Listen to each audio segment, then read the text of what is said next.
Before we dive into this incredible story, don't forget to like this video and subscribe to the channel for more amazing tales of human-animal connections that will leave you speechless. Your support helps us bring these stories to life. Now, let's get into it. The wind howled through the Alaskan wilderness as snow pelted the windows of Dan's remote cabin. The former park ranger had moved to this secluded spot to escape the noise of the world and embrace the silence of nature.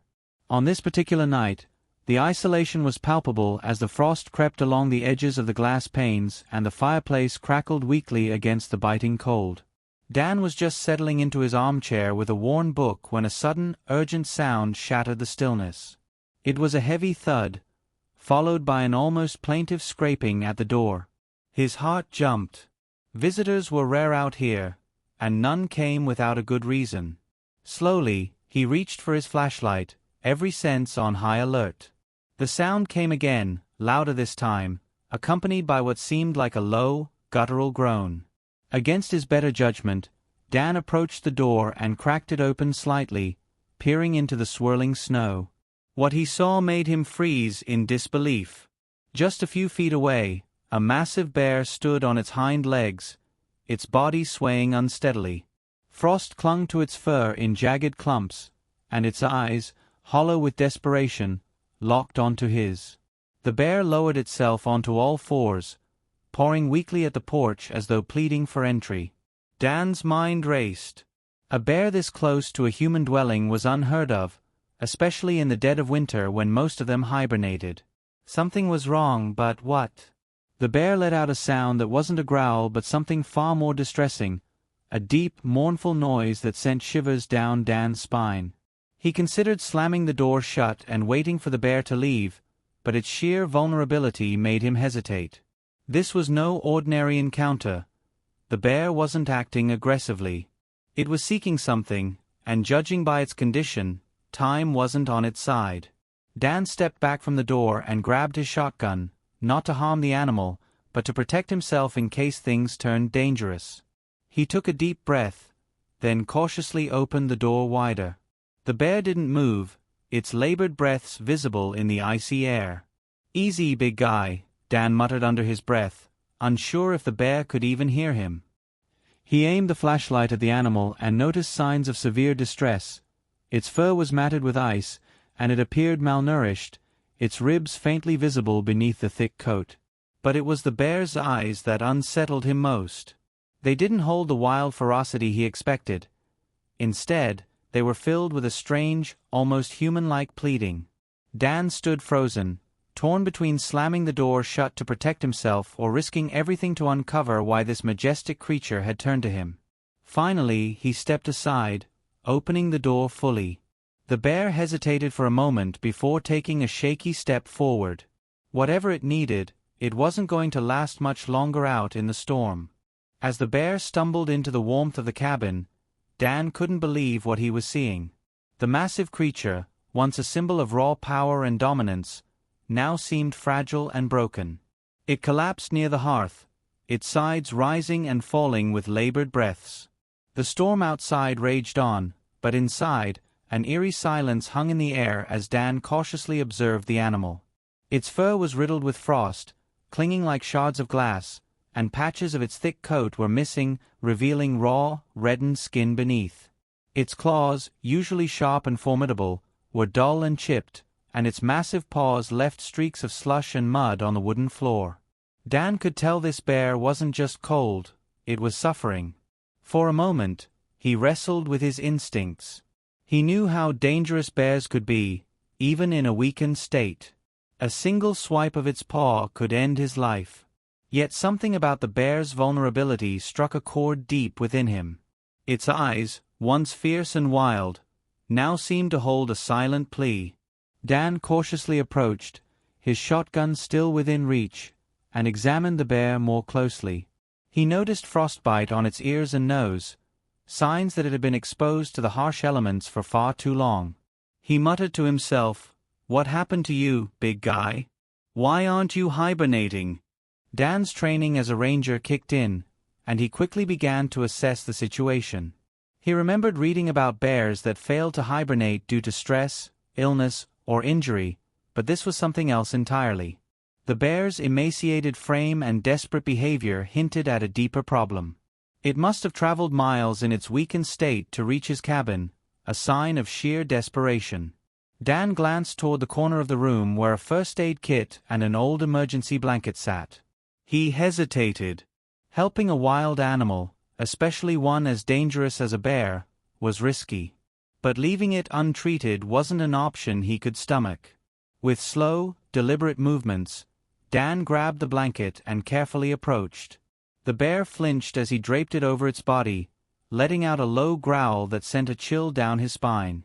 "Easy there," Dan said softly, his voice steady despite the adrenaline coursing through his veins. To his surprise, the bear didn't retaliate.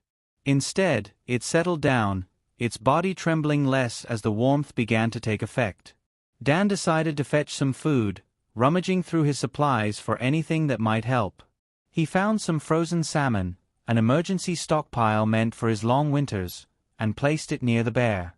It sniffed weakly before nudging the fish with its nose, its appetite almost non-existent. Dan sank into his chair, keeping his distance while the bear rested. Questions swirled in his mind. What had driven this creature to his doorstep?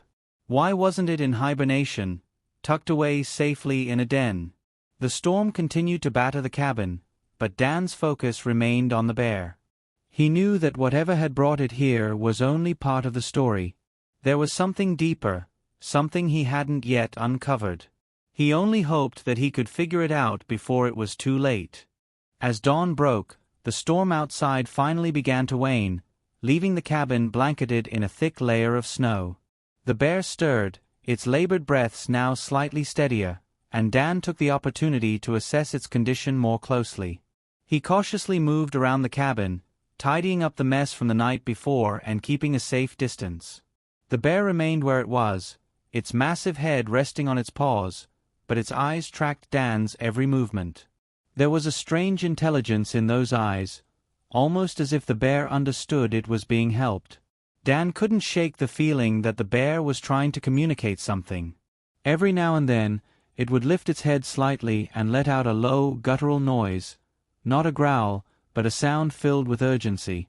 It wasn't until Dan noticed the bear attempting to rise that he realized something was wrong.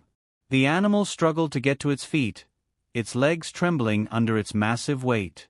When it finally stood, it turned toward the door, nudging it with its nose and then glancing back at Dan. "You want to go outside?" Dan asked, half joking. The bear responded with another soft noise, its movements deliberate and purposeful. It was as though the bear was beckoning him to follow. Dan hesitated. Letting the bear out meant taking a huge risk. It could wander off and endanger him or others. But something about the bear's behavior was too deliberate to ignore. Against his better judgment, Dan grabbed his coat and boots, slinging a rifle over his shoulder for safety, and cracked the door open. The cold hit him like a wall, but the bear moved forward without hesitation. Dan followed at a safe distance, his breath visible in the frigid air. The bear led him through the snow-covered forest, its pace slow but determined.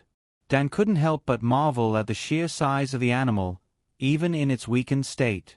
Despite the frostbite and malnourishment, it moved with a sense of purpose that was both awe-inspiring and unsettling. After trudging through the snow for nearly an hour, Dan noticed the bear's steps becoming slower, more labored. It finally stopped at the edge of a frozen lake, turning to look back at him with those pleading eyes. Dan scanned the area, his instincts telling him there was more to this scene than met the eye. That's when he noticed it, a faint sound, almost imperceptible, coming from beneath the ice. He moved closer, his boots crunching in the snow, and peered at the frozen lake. At first, he saw nothing unusual. But then, a small movement caught his eye. Beneath the thick sheet of ice, barely visible, was the shape of a cub, another bear, trapped and motionless. Dan's heart sank as the realization hit him. This wasn't just a random encounter. The bear had come to him not for itself, but for its cub. Dan dropped to his knees, the enormity of the situation overwhelming him. The mother bear let out another mournful sound, her eyes fixed on the frozen lake. Dan knew he had to act quickly. The cub's survival depended on it, but the task ahead was daunting.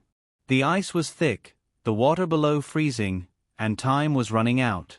As the mother bear paced nervously nearby, Dan steeled himself for the challenge. He couldn't let the bear's desperate plea go unanswered. Dan's pulse quickened as he realized the gravity of the situation. A cub trapped under a frozen lake, with a desperate mother bear pacing nearby, was a scene straight out of his worst nightmares. But there was no time to think about the risks. Every second that passed meant the cub was losing precious oxygen. Dan dropped his pack and quickly assessed the situation. The ice was thick but appeared weaker in some spots, likely where the cub had fallen through and become trapped. He pulled out a sturdy hatchet from his pack, a tool he kept for chopping wood, and tested the blade against the ice. The mother bear let out a guttural sound, pacing restlessly at the lake's edge. Dan couldn't tell if it was encouragement or desperation, but either way, he knew she was trusting him to save her cub. He carefully approached the edge of the lake, testing the ice with each step. It groaned under his weight, but it held. Kneeling down, he began hacking at the ice, his every movement fueled by urgency. Each swing of the hatchet sent shards of ice flying, and the cold seeped through his gloves, biting at his fingers. The progress was slow, and the reality of the freezing water below loomed in his mind. He paused briefly to catch his breath and glanced at the mother bear, who was now watching him intently, her massive form silhouetted against the snowy backdrop. "I'm doing my best," Dan muttered under his breath, as if the bear could understand him. With renewed determination, he swung the hatchet harder, the sound of cracking ice echoing through the frozen wilderness. After what felt like an eternity, he managed to break through the first layer of ice, revealing the frigid water below. Peering into the opening, he spotted the cub more clearly now, motionless, but still visible beneath the surface. His stomach churned at the sight. He had to act fast. Dan reached for the long pole he had brought from his cabin, usually used to clear snow off his roof, and carefully maneuvered it into the water. The freezing air cut through him as he worked, his hands trembling with both exertion and cold. As the pole touched the cub, Dan felt a flicker of hope. It wasn't stuck as deeply as he feared. With steady, deliberate movements, he began guiding the cub toward the opening. The mother bear, sensing progress, let out a low, rumbling growl that sent a chill down Dan's spine. He couldn't afford to mess this up. The cub's small body was heavier than he expected, and every second felt like a test of his endurance. Sweat dripped down his brow despite the freezing temperatures, and his muscles burned from the effort. Finally, with one last tug, the cub broke through the surface. Dan immediately scooped it into his arms, the small bear's fur drenched and icy. Its body was limp, and for a moment, Dan's heart sank, fearing the worst. But then, a faint cough escaped the cub's lips, followed by a weak, shuddering breath. "You're okay," Dan whispered, his voice cracking with relief. He turned to the mother bear, who was now standing just a few feet away, her eyes fixed on her cub. Dan carefully placed the cub on the snow and backed away, giving the mother space. She approached cautiously, nuzzling the cub with her massive snout, her breaths creating puffs of mist in the frigid air. The cub let out a small whimper, and Dan watched as the mother bear curled her body protectively around it, shielding it from the cold. For a moment, he stood there, utterly transfixed by the raw display of maternal instinct and love. But the ordeal wasn't over. Dan knew the cub would need warmth and shelter to survive. The mother bear, though strong, was still weak and malnourished herself. He hesitated, wondering if he should intervene further. Before he could decide, the mother bear turned her gaze to him, her eyes no longer desperate but filled with a quiet gratitude. It was as if she understood that without Dan's help, her cub wouldn't have survived. The moment was fleeting, but it struck Dan deeply. He had just bridged the gap between man and beast in a way he never thought possible. As the sun began to break through the clouds, casting a soft glow over the frozen landscape, Dan knew this was a moment he'd carry with him forever. He took a step back, giving the bears their space, and began the careful trek back to his cabin, his heart heavy with the weight of what had just transpired. As Dan trudged back to his cabin, the scene he had just witnessed replayed in his mind like a vivid dream. The mother bear and her cub, reunited in the middle of the frozen wilderness, felt like a once-in-a-lifetime event. But something about the encounter left him unsettled. He couldn't shake the image of the mother bear's weakened state or the desperation in her eyes when she had first approached his door. This wasn't just about the cub falling into the frozen lake. There was something else going on. Back at the cabin, Dan set about cleaning up, but his thoughts kept drifting to the bears. He tried to push the encounter out of his mind, convincing himself that nature would take its course, but a persistent sense of responsibility tugged at him. Finally, he decided to grab his binoculars and step outside to survey the area from a small hill near his cabin. The storm had cleared, leaving the landscape crisp and bright under the morning sun. He scanned the horizon, hoping to catch a glimpse of the mother bear and her cub. To his surprise, he spotted them not far from the lake. The mother bear was huddled close to her cub, but something about her movements caught his attention. She seemed unsteady, swaying slightly as she tried to stand. Dan's stomach dropped. It was clear that she was more than just malnourished, she was sick. A deep sense of urgency welled up inside him. Without intervention, the mother bear might not survive, leaving the cub vulnerable once more. Dan knew he couldn't let that happen. He hurried back to his cabin and grabbed his emergency radio, calling a contact at a nearby wildlife rehabilitation center. The center was small but well-equipped, and Dan had worked with them during his years as a park ranger. After explaining the situation, the staff assured him they would send a team immediately, but it could take hours to reach his remote location. In the meantime, Dan decided to return to the bears, bringing whatever supplies he could carry. When he arrived at the lake, the scene was heartbreaking. The mother bear was lying on her side, her breaths shallow and labored, while the cub nuzzled her, confused and distressed. Dan approached cautiously, speaking softly to avoid startling them. The mother bear's eyes flickered open, and for a moment, she looked at him with the same trust she had shown the night before. Dan set down a small bundle of food, more salmon and some nutrient-dense snacks he kept for emergencies, and slowly backed away, giving her space to eat. The cub, curious and full of life despite the ordeal, toddled over to inspect the bundle. It sniffed the food cautiously before nibbling at it, its small movements a stark contrast to its mother's frailty. Dan stayed nearby, keeping watch until the team from the rehabilitation center arrived. When they did, the sight of the two bears prompted immediate action. The team tranquilized the mother bear gently and began assessing her condition. They confirmed Dan's fears. She was severely underweight and suffering from a respiratory infection, likely brought on by prolonged exposure to the cold. The team decided to transport both the mother and the cub to their facility, where they could be treated and cared for. As the tranquilized mother bear was loaded onto a sled, her cub followed closely, letting out soft cries that tugged at Dan's heart.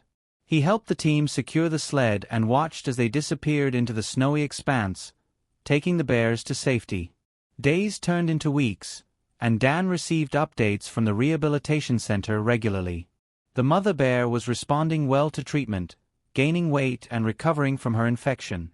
The cub, who had been thriving under the center's care, had become something of a favorite among the staff. Dan's actions had saved not just one life, but two. The team even invited him to visit, and when he did, the sight of the mother bear, strong and alert once more, brought tears to his eyes. The experience left a profound mark on Dan. He returned to his cabin with a renewed sense of purpose, knowing he had made a difference in the lives of those bears. And as he looked out at the snow-covered landscape, he realized that the connection he had forged with the wild wasn't just a chance encounter. It was a reminder of the delicate balance between humanity and nature, and the responsibility that comes with it.